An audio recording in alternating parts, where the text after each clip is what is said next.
every time Danny and I've ever seen it do this, there's a monster storm.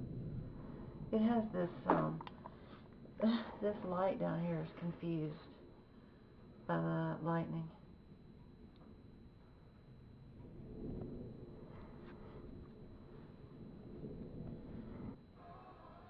Oh, the radio came back on. I actually thought that it was gonna do the warning, but I guess it just lost signal.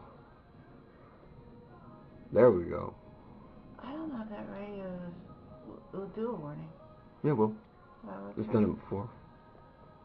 We just haven't had very many warnings recently. It's gonna be nasty.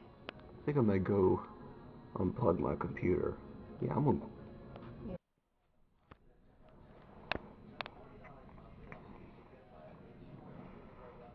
I can only think of one other time it was like this.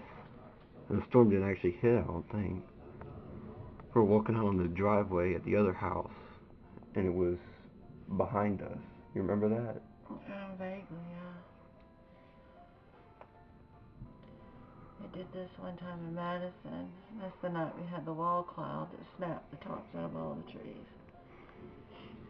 It didn't actually touch the ground. Were you under a tornado warning? Yes, we were. Okay, so I doubt that's going to happen again.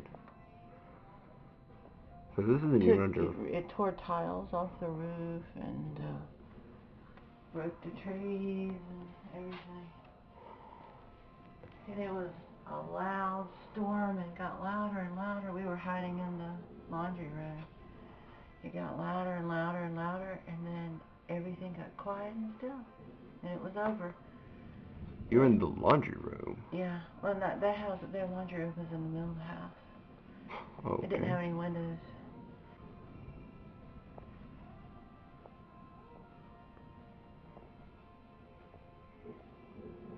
Cassie, do you have any cat sense about the weather? Some animals do. You don't seem to have.